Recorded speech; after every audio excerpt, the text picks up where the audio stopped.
aniya ku maanaanka alay haye kalsooni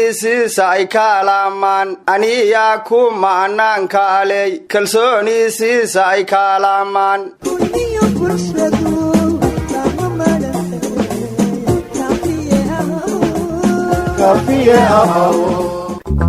warninkii hela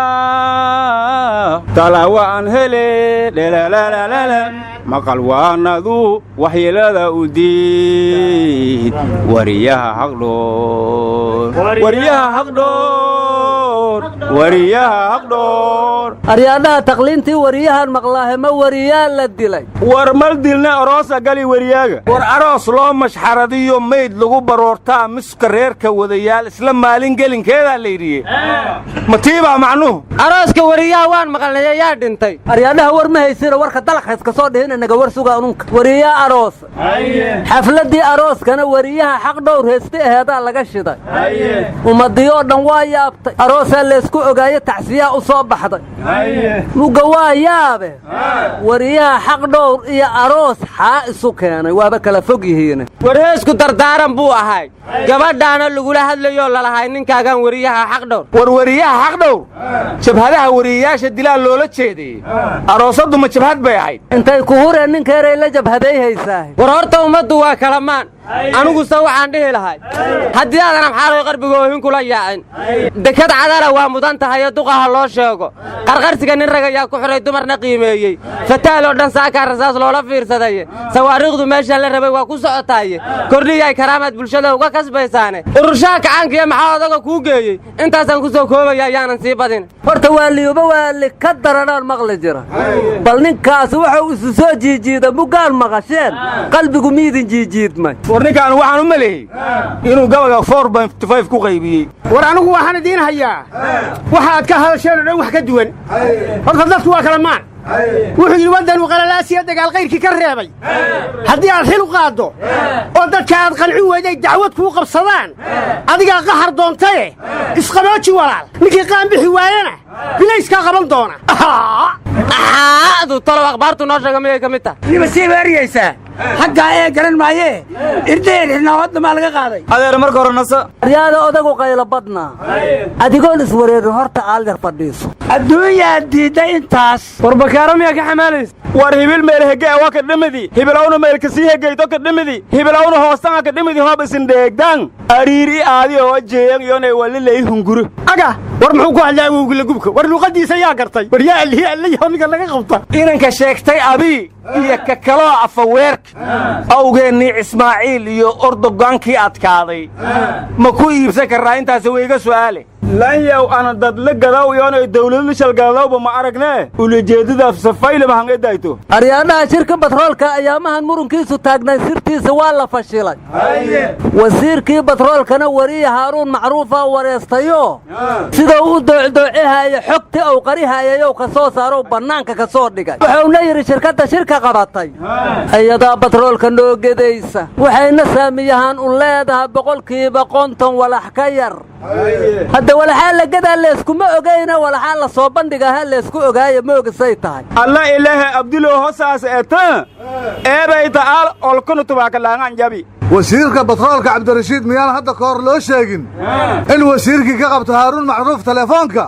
oo xilkiisa ku weynayo war hadda wasiirka xilkiisa qalqal ugu jira miya taasu ra'iisul wasaare khayray u talbina u dayhayo minuu xilka ka qaadayo shibna gadhaha warnimada waxaa la yidhi arrintii qarsoonayd haddii dibadda loo saaray soo wasiirka batroolka iyo khayra noqon mayso kollayba waxaan hubaa inaan khayrra isku barbaryac ogolayn warheedhaha war ma haysiine dadku waxay leeyihiin degmooyinka hiliwaa yaaqshid iyo dayniile iyo inta ka dhexaysa afgooye iyo xamar iyo balcad iyo afgooye inta u dhexaysa xal ma loo waayey waxay dadku leeyihiin dalku ciidan badana haddana cadow ku dhuunto wax dilaya badana war maahana waa abwaan cabdidhuux ninka yidhi abni taaman lama helin janannaduna tira male war waxay dadku leeyihiin saldhiggii basroon dumin labada dacal shabeelliyo muqdishow degi mayso war waxay dadku leeyihiin qaranka somalilan maa taageertaan xaggaasaa nabadee war adiga saa'idaa u daalanta war go'an ahayna wuugila gubya waan ku warramo jigjiga iyo kismaayo labaduba waa nabade halla taageeraa la leeyahay sababtoo ah alsayid axmed madoobe yaa ka taliya kismaayo oo balaayo kuma soo hoos dhuuman karto mindha alsayid ra'iisul wasaare sheekh maxamed shaakir ee balaayo ku soo hoos dhuuman karta goorba asayid madaxweyne waaraa cadow ku soo hoos dhuuma karaa war cabdullo waa ceebowday burundiyu darfaha ku dhegganaayo laha naga teginina warnimayaw meelnabad ina hariis ee hoba falaasan bayda wajanaaya seenasan taasna mayan daliil ee widaadkii sheekeenyaawi hayay halis efiyo eraayay muxaadarad kuga badaayi muqdisho bayda wajanaaya hoba seedii buloondheelo gali wadaadku maxaafadiisii u tago waa ka baydhabo banooniga ku cayaaraya shiiqaanahay hallees cafiyaan leehay banooniyaanna dheelaa arrooya shiiqu sow isu waafajiyeen war sheekh cabdirashiid allah u naxariistay qasiidadiisaba waxaa ka mid ahayd cilmi barasho iyo cayaar kala foge waa ceeb inaad hadbacayn tahay war shiighii haadoy ama shariifii haadoy lankii basar waalgaaban wadne qamiisyay tikaakeeyo hoba balooni dheela alamiintalay suu biimay taas iyo eeb aha wareedhaha kale maanay siyaasiyiintaad diira jirteena culummadiina ma ku darteen sow ma aadan dhahayn axmed jaakad waxa uu yidhi arrimaha bulshada kama hadashaan aryaadhaha gabarhti koongareeska maraykanka ka mid noqotay ilhaan cumar odagi taraamahay waa ka cabaad siisay asagaa tiyuutarka wax ku qori jira iyaduna hadday waxay ugu qortay yuhuuddu dhibaataday ku hayso falastiin caalamku waa ka hurdaa hadda odaganya adkaysa waayo waxau yidhi ilhaan hees casisho war soomaalida talada iyo tawfiiqda ka habowsane cid ka raganimo badani ma jirto waxaana kaaga filan gabadhii ilhaaneed waa taa odagii taraamaha ka qaylisiisay oo indhaha faraha ka gelisay weliba waxaan kuugu darayaa gabadhii u horraysay ee dayuurad kicisa qaaradda afrika inay ahayd gabadh soomaaliyeed oo guulo barda ku dhalatay oo la yidhaahdo asli cabaade war nin soomaaliya hadda wuxuu ka mid noqonayaa baarlamaanka midowga yurub yaa isaguna madaxweynaha midowga yurub ha ka cabaadiyo war ninka maxkamadda adduunka haysta cabdiqawi baa la yidhaahdaayo waa soomaali wix alla wixii dembi gala adduunkaoo dhan isaguna ha kaga cabaadiya dee war cabdiqawi hadduu nin raga yahay baddeenna kenya nagu haysato ha noo xukumo anuu soomaaliyaan aqaannaayo waad u eexatay yaan lagu odhan isagoo isleh inuu xaqayaga kenya u xukumaan ka baqaya war ra'iisul wasaare khayre 600 oo askari oo boolis ayuu tababar maanta u soo xiray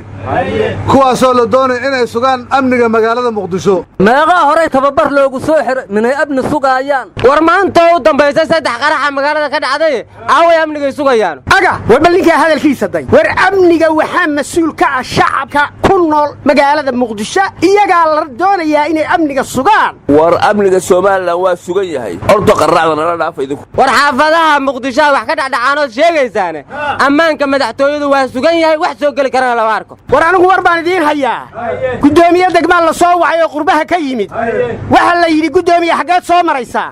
wuxuu inii oo degmadii aan mas-uulka ka ahaa baan dhex marayaaye meeshaan maraya se ma aqaanee bal darawalkaan idiin dhiibayaaye isaga weyddiiya qoodhiin iyo xeradiin ma ninkaa xilka loo dhiibay ee degmada mas-uulka looga dhiga ad u malaynaysaan inuu dadka khayr u soo wado kaasoo kalea laga raadinayaa amnigaan ka hadlayno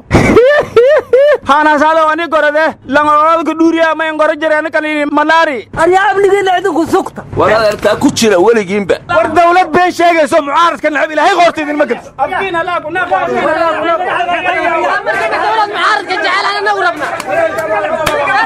meel fiican haydin geeye